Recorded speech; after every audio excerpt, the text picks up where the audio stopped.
Bienvenue à toutes et à tous dans cet audiobook.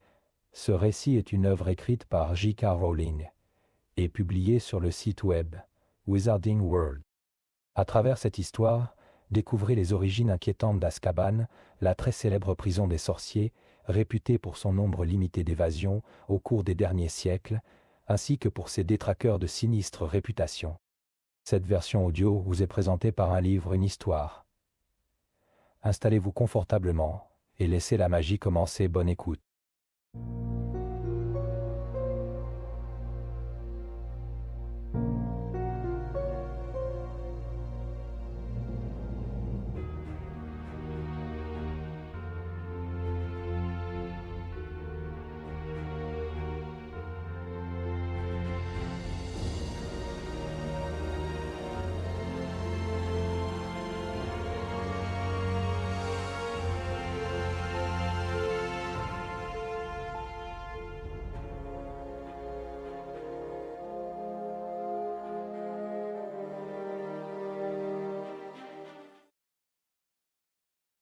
Azkaban existe depuis le XVe siècle et n'était à l'origine aucune prison.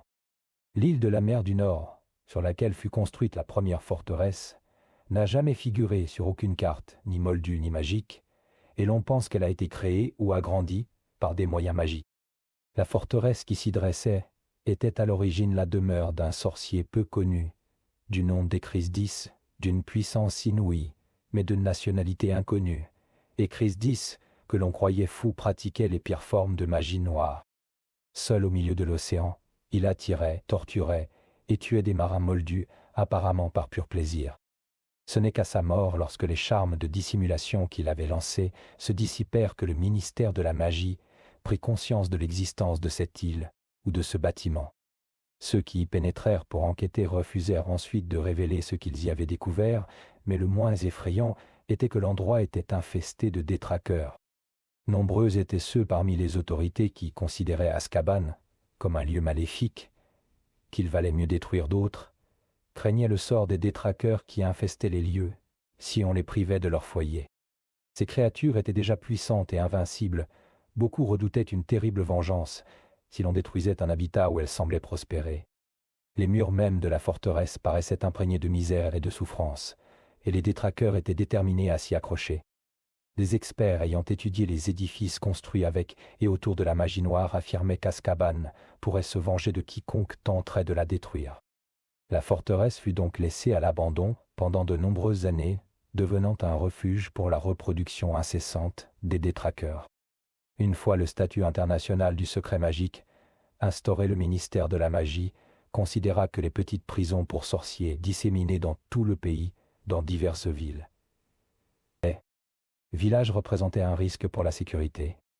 En effet, les tentatives d'évasion des sorciers et sorcières incarcérés entraînaient souvent des bruits, des odeurs et des jeux de lumière indésirables. La construction d'une prison spécialement conçue à cet effet sur une île isolée des Hébrides était privilégiée, et des plans avaient déjà été élaborés lorsque Damocles Rawle devint ministre de la magie. Rawle était un dirigeant autoritaire qui avait accédé au pouvoir en fondant son programme anti-moldu, exploitant la colère d'une grande partie de la communauté magique contrainte à la clandestinité. Sadique de nature, Rawle abandonna immédiatement les plans de la nouvelle prison et insista pour utiliser Azkaban. Il prétendait que les détraqueurs qui y vivaient constituaient un avantage. Ils pouvaient être utilisés comme gardiens, ce qui permettrait au ministère de gagner du temps, d'éviter des problèmes et de faire des économies. Malgré l'opposition de nombreux sorciers, parmi lesquels des experts en détraqueurs et en bâtiments à l'histoire aussi sombre qu'Azkaban, Rawle mit son plan à exécution et bientôt un flot régulier de prisonniers y fut incarcéré. Aucun ne s'en échappa s'ils n'étaient pas fous et dangereux avant leur arrivée à Azkaban. Ils le devinrent rapidement. Rawle fut remplacé par Perseus Parkinson, lui aussi partisan d'Azkaban. Lorsque Eldritch Diggory prit ses fonctions de ministre de la magie, la prison fonctionnait depuis 15 ans. Et aucune évasion, aucune faille de sécurité n'avait été constatée. La nouvelle prison semblait bien fonctionner. Ce n'est que lors d'une visite que Diggory prit conscience des conditions de détention. Les prisonniers étaient pour la plupart fous, et un cimetière avait été aménagé pour accueillir ceux qui mouraient de désespoir. De retour à Londres, Diggory créa un comité chargé d'étudier des alternatives à Azkaban, ou du moins de remplacer les détraqueurs comme gardiens. Des experts lui expliquèrent que si les détraqueurs étaient principalement confinés sur l'île, c'était uniquement parce qu'ils bénéficiaient d'un approvisionnement constant d'âmes dont se nourrir. Privé de prisonniers, il risquait fort de quitter la prison et de rejoindre le continent, malgré ses conseils d'Igori, horrifié par ce qu'il avait vu à Azkaban, pressa le comité de trouver des solutions alternatives.